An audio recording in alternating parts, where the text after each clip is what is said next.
നമസ്കാരം. ഞാനിന്ന് പറയാൻ പോകുന്നത് ഇന്ന് AI റെവല്യൂഷൻ്റെ ഭാഗമായി ഉണ്ടായ ഒരു കാര്യത്തെ പറ്റിയാണ്. എന്താണെന്ന് വെച്ചാൽ ശരിക്കും എന്താണ് ഉണ്ടായെന്ന് വെച്ചാൽ കോഗ്നിസെൻറ്റും അതുപോലെ തന്നെ പേഴ്സൺ എന്ന് പറയുന്ന ഒരു കമ്പനിയും കൂടിച്ചേർന്ന് നടത്തിയ ഒരു പഠനത്തിൻ്റെ ഭാഗമായി കണ്ടെത്തിയ ഒരു കാര്യമാണ്. അതെന്താണെന്ന് വെച്ചാൽ 37% ജോലി AI തന്നെ ചെയ്യുന്നു എന്നൊരു പഠനമാണ് കണ്ടെത്തിയിരിക്കുന്നത്. അപ്പോൾ 37% എൻട്രി ജോലികളും നമ്മുടെ ഈ കോർപ്പറേറ്റ് മേഖലയിൽ നിന്ന് തുടച്ചു മാറ്റപ്പെടും എന്നാണ് അതുകൊണ്ട് അർത്ഥമാക്കുന്നത്. അപ്പോൾ എന്താണ് ചെയ്യുന്നത് നമ്മൾ നോക്കുകയാണെങ്കിൽ നമ്മളെല്ലാവരും വിചാരിക്കും കോഡിംഗ് ആണ് ചെയ്യുന്നതെന്ന്. പക്ഷേ അത് മാത്രമല്ല, കണ്ടന്റ് എഴുതും, അതുപോലെ തന്നെ ഇമെയിൽ ഡ്രാഫ്റ്റ് ചെയ്യും, അതുപോലെ തന്നെ എന്തെങ്കിലുമൊക്കെ ഫയൽസ് അതുപോലുള്ള കാര്യങ്ങളൊക്കെ അടുക്കി വെക്കാൻ അതുപോലെയുള്ള കാര്യങ്ങളൊക്കെ AIക്ക് നിഷ്പ്രയാസം ഇന്നത്തെ കാലത്ത് പറ്റും. അപ്പോൾ ഇന്ത്യ എന്തുകൊണ്ട് ഇത്രയും പോപ്പുലർ ആയെന്ന് ചോദിക്കുകയാണെങ്കിൽ നമുക്കറിയാം, ഇന്ത്യ എന്ന് പറയുന്നത് വളരെ വലിയ ഏറ്റവും കൂടുതൽ പോപ്പുലേഷൻ ഉള്ള രാജ്യമാണ്. പിന്നെ അതുകൂടാതെ ഇന്ത്യയിൽ വളരെ വേഗമാണ് ഈ ടെക്നോളജി അതുപോലെയുള്ള കാര്യങ്ങളൊക്കെ വളരുന്നത്. അപ്പോൾ അതുപോലെ തന്നെ ഈ ഡിജിറ്റലൈസേഷനും അതിൻ്റെയൊക്കെ ഭാഗമായി തന്നെ എല്ലാ കമ്പനീസും എന്ന് വെച്ചാൽ എല്ലാ സ്റ്റാർട്ടപ്പും അതുപോലുള്ള എല്ലാ കമ്പനീസും ഇന്ന് അവരുടെ കമ്പനിയിലേക്ക് AI കൊണ്ടുവരുന്നുണ്ട്. അപ്പോൾ അതുകൊണ്ട് തന്നെയാണ് ഇന്ന് ഈ 37% എൻട്രി ലെവൽ ജോബ്സും AI തന്നെ ഏറ്റെടുക്കുന്നത്. അപ്പോൾ നമ്മളൊരു കാര്യം നോക്കുകയാണെങ്കിൽ നമുക്കറിയാം, ഈ 96% HR-കളും പറയുന്നത് എന്താണെന്ന് വെച്ചാൽ ഇന്നത്തെ കാലത്ത് മനുഷ്യനെ എന്ന് വെച്ചാൽ നമ്മുടെ മനുഷ്യനല്ല ആവശ്യം, AI ആണ് ആവശ്യമെന്നാണ്. കാരണം മനുഷ്യനോട് നമുക്ക് എന്ത് ചെയ്യണം, എങ്ങനെ ചെയ്യണം, അത് നിർബന്ധിച്ചുകൊണ്ടൊക്കെ ഇരിക്കണം. പക്ഷേങ്കിൽ AI അങ്ങനെയല്ലല്ലോ. AIനോട് ഒരു കാര്യം പറഞ്ഞു കഴിഞ്ഞാൽ അത് പൂർത്തിയാക്കുന്നവരെ ഒരു റെസ്റ്റും ഇല്ലാതെ അങ്ങനെ തന്നെ ചെയ്തങ്ങ് പോകും. അപ്പോൾ യാതൊരു ബുദ്ധിമുട്ടും ഇല്ലാതെ നമുക്ക് അതിൻ്റെ റിസൾട്ട് ലഭിക്കും. അതുപോലെ തന്നെ വേറൊരു കാര്യം എന്താണെന്ന് വെച്ചാൽ ഒരു 100 പേര് ചെയ്യുന്ന പണി AI ഒറ്റയ്ക്ക് ചെയ്യാൻ സാധിക്കുമെന്നത് തന്നെയാണ് അതിൻ്റെ വേറൊരു കാര്യം.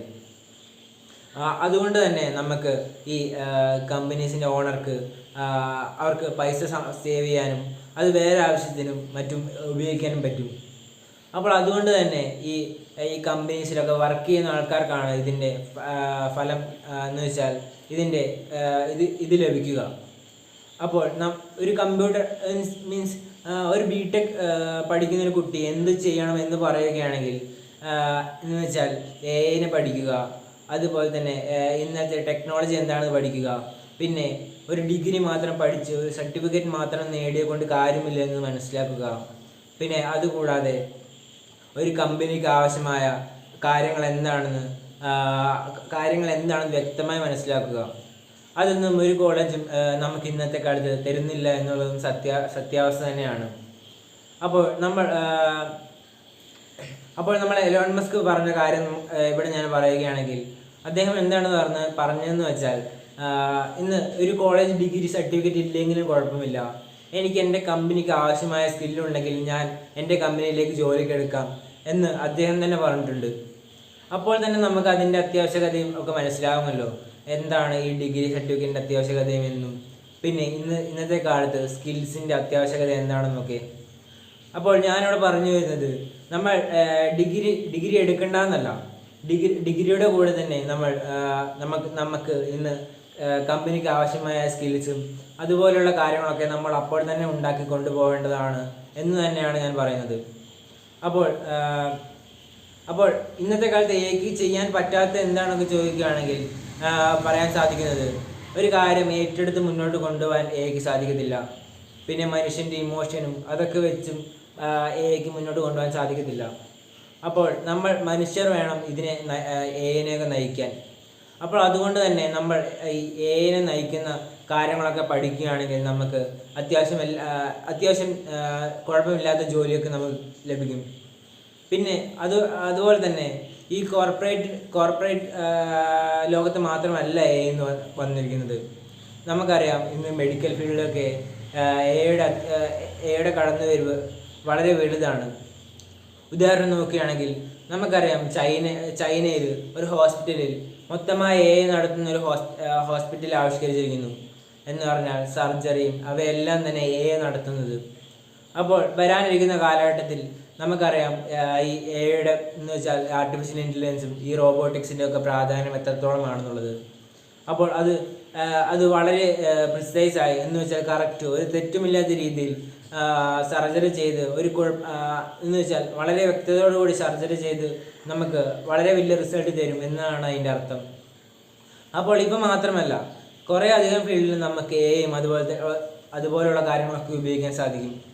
എന്താണെന്ന് വെച്ചാൽ നമുക്കറിയാം, ഒരു വൈറസ് ഈയിടയ്ക്ക് ഒരു വൈറസിൻ്റെ ഒക്കെ മീൻസ് ആ വൈറസിൻ്റെ വകഭേദങ്ങളൊക്കെ കണ്ടുപിടിച്ചുകൊണ്ട് ഒരു ആൻറ്റിബയോട്ടിക് ഉണ്ടാക്കിയ കാര്യങ്ങളൊക്കെ നമ്മൾ വായിച്ചു കാണുമല്ലോ. അപ്പോൾ അതൊക്കെ എയുടെ ഒരു വളർച്ച തന്നെയാണ്. പിന്നെ അതുകൂടാതെ നമുക്ക് ഈ കൃഷി മേഖലയിലും ഒക്കെ തന്നെ എയുടെ കടന്നുവരവ് ചെറുതല്ല.